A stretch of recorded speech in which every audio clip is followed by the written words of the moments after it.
प्रधानमंत्री नरेंद्र मोदी की अध्यक्षता में नीति आयोग की आज बैठक हुई, लेकिन कांग्रेस ने इस पर तीखा हमला बताया। कांग्रेस का कहना है यह अयोग्य निकाय है। कांग्रेस ने नीति आयोग की बैठक पर तीखा हमला बोलते हुए इसे अयोग्य निकाय बताया और कहा कि यह और कुछ नहीं बल्कि पाखंड और भेदभाव बढ़ाने वाली कवायद है। कांग्रेस के संचार प्रभारी और पार्टी महासचिव जयराम रमेश ने सोशल मीडिया पर कई पोस्ट कर शनिवार को हो रही नीति आयोग की बैठक पर सवाल खड़े किए। नीति आयोग की गवर्निंग काउंसिल की यह बैठक प्रधानमंत्री मोदी के नेतृत्व में हो रही है, जिसका उद्देश्य विकसित भारत के लक्ष्य की दिशा में हुई प्रगति की समीक्षा करना है। जयराम रमेश ने सोशल मीडिया पर लिखा कि यह कैसा विकसित भारत होगा अगर जो लोग सत्ता में बैठे हैं वो ही देश के सामाजिक सद्भाव को अपने शब्दों और कर्मों से तबाह करने में लगे हैं। ये कैसा विकसित भारत होगा अगर सत्ता में बैठे लोग ही अपने नापाक उद्देश्यों की पूर्ति के लिए संसद, न्यायपालिका, विश्वविद्यालयों, मीडिया और संवैधानिक संस्थाओं को कमजोर करेंगे। हालांकि कांग्रेस शासित राज्यों के मुख्यमंत्री भी नीति आयोग की बैठक में शामिल हो रहे हैं, लेकिन फिर भी कांग्रेस ने नीति आयोग की बैठक पर सवाल उठाया है। रमन कुमार, दिल्ली, न्यूज 24। पश्चिम बंगाल की मुख्यमंत्री ममता बनर्जी इस बार नीति आयोग के बैठक में शामिल नहीं हुई है। न होने का वजह है क्योंकि पिछले बार का अनुभव मुख्यमंत्री ममता बनर्जी का बड़ा दुखद रहा। ममता बनर्जी जब यहाँ पे अपने बोलने के लिए स्पीच दे रही थी, उसी बीच माइक को बंद कर दिया गया और मुख्यमंत्री ममता बनर्जी को बोलने नहीं दिया गया। मुख्यमंत्री ममता बनर्जी का ऐसा आरोप था और बीच में मुख्यमंत्री ममता बनर्जी ने वॉकआउट करके बाहर चली आई। इसी वजह से इस बार भी ममता बनर्जी नीति आयोग के बैठक में शामिल नहीं हुई है और साफ तौर पे उन्होंने लगातार जिस तरह से केंद्र सरकार से और पश्चिम बंगाल के जो इन दिनों तानातानी चलता है उससे साफ तौर पे देखा जाता है कि यानी जहां पे सभी राज्यों के मुख्यमंत्री पहुंचे हुए हैं वहीं पे मुख्यमंत्री ममता बनर्जी भी शामिल नहीं हुई है। लगातार मुख्यमंत्री ममता बनर्जी केंद्र सरकार को घेरते रहती है और उन्होंने जिस तरह से आतंकवादी जो देश में हमला हुआ है, पूरा देश के बाहर जो विदेशों में प्रतिनिधित्व मंडल गया है, उन सब चीज़ों को लेकर कह रही है कि इस बार संसद का सत्र बुलाया जाए और वहाँ पे इस बार आतंकवादी संगठनों के विषय में भी चर्चा किया जाए। लेकिन मुख्यमंत्री ममता बनर्जी एक बार फिर से नीति आयोग के बैठक में शामिल नहीं हुई है। कैमरामैन पंकज के साथ मनोज पांडे, न्यूज़ 24, कोलकाता। लोकसभा में विपक्ष के नेता राहुल गांधी आज जम्मू कश्मीर के पुंछ जिले में पहुंचे। राहुल गांधी का जम्मू कश्मीर का यह दूसरा दौरा है पहलगाम आतंकी हमले के बाद। इससे पहले राहुल गांधी कश्मीर घाटी पहुंचे थे 25 अप्रैल को।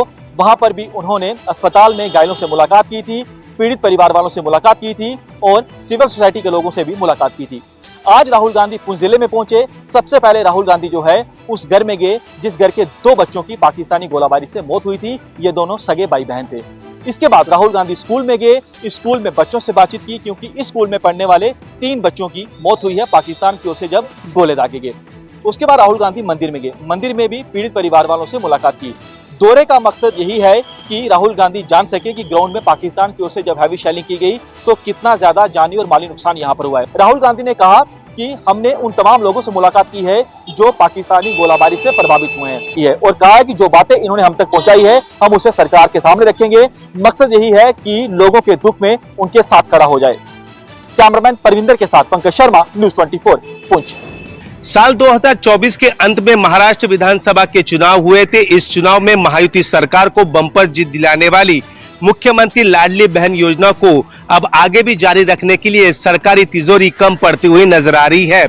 महाराष्ट्र सरकार के पास पैसे नहीं है, इसलिए महाराष्ट्र सरकार हर दूसरे विभाग का पैसा लाडली बहन योजना के लिए इस्तेमाल करते हुए नजर आ रहे हैं। इस बार महाराष्ट्र सरकार ने आदिवासी विभाग का 335 करोड़ 70 लाख रुपए का फंड महिला एवं बाल कल्याण विभाग को दिया है। यह विभाग अब लाडली बहनों के अकाउंट में मई महीने की किस्त 1500 रुपए जमा करने वाली है। दरअसल राज्य सरकार की हालत काफी खराब है, आर्थिक स्थिति काफी कमजोर है, फिर भी ये योजना यहाँ पर शुरू रखने के लिए महायुति प्रयास कर रही है क्योंकि चुनाव से पहले उन्होंने वादा किया था कि हर महीना के अकाउंट पे ये पैसा हर महीने आएगा। कर्नाटक और तेलंगाना की बात करें तो वहां पर अनुसूचित जाति और जनजाति का कोई भी फंड किसी भी विभाग को नहीं दे सकते, वहां पर ऐसा कानून है। कैमरामैन राजेंद्र सिंह खाती के साथ विनोद जगदाले, न्यूज़ 24, मुंबई। उत्तर प्रदेश में बिजली कर्मियों की हड़ताल को लेकर सरकार सख्त। आंदोलन करने वाले बिजली कर्मी बिना जांच के होंगे बर्खास्त। दरअसल 29 मई को यूपी में बिजली के निजीकरण को लेकर होने वाली बिजली कर्मियों की हड़ताल पर सरकार ने सख्त रुख अपनाया है। साफ किया है सरकार ने कि आंदोलन करने वाले बिजली कर्मियों को बिना जांच के ही बर्खास्त किया जा सकेगा। नियुक्ति प्राधिकारी को बर्खास्तगी के साथ पद से हटाना, पदोन्नति करने का अधिकार दे दिया गया है। इसके लिए पावर कॉर्पोरेशन कार्मिक अनुशासन एवं अपील नियमावली 2020 में संशोधन किया गया है। पावर कॉर्पोरेशन निर्देशक मंडल की बीते बृहस्पतिवार को बैठक हुई। कार्मिक अनुशासन एवं अपील नियमावली 2020 में संशोधन कर दिया गया है। अब इस पावर कॉर्पोरेशन कार्मिक अनुशासन एवं अपील को पंचम संशोधन नियमावली 2025 का नाम दिया गया है। यहाँ आपको ये भी बता दें, पूर्वांचल व दक्षिणांचल में बिजली निजीकरण के प्रस्ताव को लेकर के बिजली कर्मी लगातार प्रदर्शन कर रहे हैं। वहीं 29 मई को अनिश्चितकालीन कार्य बहिष्कार की चेतावनी दी गई है। कैमरा पर्सन मिंटू सिंह के साथ मनोज पांडे, लखनऊ न्यूज़ 24। उत्तर प्रदेश में आगामी विधानसभा चुनाव साल 2027 में सीटों के बंटवारे को लेकर सपा और कांग्रेस के बीच सियासी बयानबाजी तेज हो गई है। उत्तर प्रदेश में विधानसभा चुनाव में अभी वक्त है। चुनाव 2027 में होना है, लेकिन सीटों को लेकर मतभेद सामने आने लगे हैं। कांग्रेस सांसद इमरान मसूद ने साफ कर दिया है कि अब कांग्रेस पार्टी को उत्तर प्रदेश में मजबूत करना है। इसलिए सपा कांग्रेस गठबंधन में लोकसभा चुनाव की तरह 80-70 का फॉर्मूला नहीं चलेगा। इमरान ने कहा कि पार्टी को किसी बैसाखी की जरूरत नहीं है। साल 2024 के चुनाव में राहुल गांधी के नाम पर वोट मिला है। आखिर पीडीएम मुसलमान कहाँ है? वहीं इस मामले में जवाब देते हुए सपा विधायक आशु मलिक ने कहा कि जमीर बेचकर दल बदलने वालों ने काम किया है। जिसे उरूज पर देखा उसे सलाम किया है। वहीं कांग्रेस सांसद इमरान मसूद ने ये भी कहा है कि अगर देश की सियासत में बीजेपी को कोई जवाब दे सकता है तो वो राहुल गांधी हैं, क्योंकि राहुल गांधी का मुकाबला आज कोई नहीं कर सकता। कैमरा पर्सन मिंटू सिंह के साथ अशोक तिवारी, लखनऊ न्यूज़ 24। इंग्लैंड दौरे के लिए भारतीय टीम के खिलाड़ियों का ऐलान जो है वो आज हो गया है।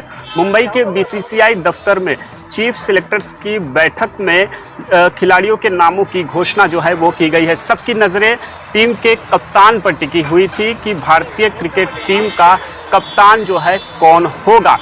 कई नाम जो है रेस में थे, लेकिन चीफ सिलेक्टर्स ने शुभमन गिल पर भरोसा जताया है। शुभमन गिल जो है टीम इंडिया का नेतृत्व जो है वो टेस्ट मैच में करने वाले हैं। इसके साथ साथ ऋषभ पंत कीपर होंगे और टीम का उप कप्तान की जिम्मेदारी भी जो है उनके कंधों पर दी गई है। 2017 के बाद जो है करुण नायर की टीम में वापसी हुई है। करुण नायर 2017 में उन्होंने अपना आखिरी टेस्ट मैच खेला था। आज कुल 18 नामों का स्क्वाड जो है उसका ऐलान किया गया है। जसप्रीत बुमराह को भी टीम में जगह दी गई है। कैमरामैन सुनील भारती के साथ राहुल पांडे, न्यूज़ 24, मुंबई। ऑपरेशन सिंदूर के बाद गुजरात एटीएस एक्शन में है और गुजरात एटीएस ने गुजरात के कच्छ बॉर्डर से एक ऐसे शख्स को गिरफ्तार किया है जो भारत की जासूसी कर पाकिस्तान में बैठे हुए हैंडलर और एजेंट्स को तमाम जानकारियां साझा कर रहा था। सहदेव सिंह गोहिल नामक एक शख्स को गिरफ्तार किया गया है जो कि अदिति अग्रवाल नामक पाकिस्तानी हैंडलर के संपर्क में था। आपको बताएं कि यह नेवी और इसके साथ साथ बीएसएफ से जुड़ी हुई तमाम जानकारियां पाकिस्तान को साझा कर रहा था। यहां तक कि 2023 से ही यह नेवी के तमाम कंस्ट्रक्शन और अंडर कंस्ट्रक्शन बिल्डिंगों की फोटो वीडियो बनाकर साझा कर रहा था। यहां तक कि इसने अपने आधार कार्ड पर एक सिम बना लिया और उसे पाकिस्तान में बैठी हुई अदिति अग्रवाल को भेजा था। इसके पास से मोबाइल भी बरामद हुआ है, जहां पर एफएसएल में इसकी जांच के लिए भेजा गया है। कैमरामैन प्रभात ठाकुर के साथ दीपक दुबे, न्यूज़ 24, अहमदाबाद।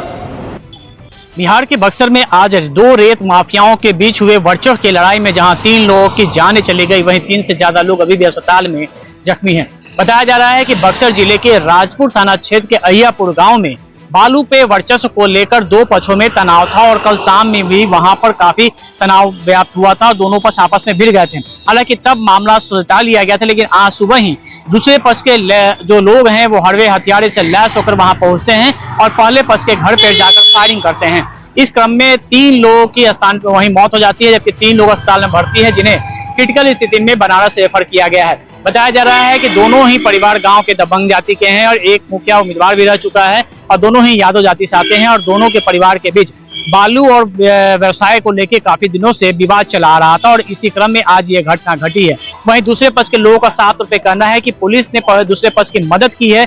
यही वजह है कि अपराधी वहां हमला करने के बाद सीधे भाग जाते हैं और मौके पर पुलिस नहीं पहुंचती है, जबकि वहां पे 20 राउंड से ज्यादा की फायरिंग हुई थी। फिलहाल बक्सर एसपी भी मौके पहुंचे हुए और पुलिस पूरे गाँव को छावनी में तब्दील कर दिया गया है। बक्सर से बबलू उपाध्याय और कैमरामैन निशिनाथ के साथ अमिताभ ओझा, न्यूज़ 24। न्यूज़ 24 आपको भारत का वो सुदर्शन चक्र दिखाने जा रहा है जिसने पाकिस्तान के ड्रोन और मिसाइल अटैक को पूरी तरह से नाकाम कर दिया। तस्वीरों में आप देखिए, ये है एयर डिफेंस गन। इस गन की मदद से जो है पाकिस्तान अपने किसी भी नापाक इरादों में कामयाब नहीं हो पाया। ये आप देखिए, यहाँ पर जो जवान है भारतीय सेना के, वो इस गन को ऑपरेट कर रहे हैं। जब कायर पाकिस्तान की ओर से ये कोशिश की गई कि ड्रोन और मिसाइल अटैक के जरिए रिहायशी इलाकों को टारगेट किया जाए, मिलिट्री इंस्टॉलेशन को टारगेट किया जाए, एयरफोर्स स्टेशन को टारगेट किया जाए, लेकिन इस सुदर्शन चक्र ने दुश्मन यानी पाकिस्तान को उसके किसी भी नापाक इरादों में कामयाब नहीं होने दिया। इसकी मारक क्षमता बेहद ज्यादा है। एयर डिफेंस गन, ये गोले इसके देखिए, और आप देखिए कि चाहे पाकिस्तान की ओर से कितने भी ड्रोन मिसाइल क्यों ना भेजे गए हों, लेकिन वो अपने एक भी नापाक इरादों में कामयाब नहीं हो पाया है। उसकी सबसे बड़ी वजह है ये भारतीय सेना का एयर डिफेंस गन।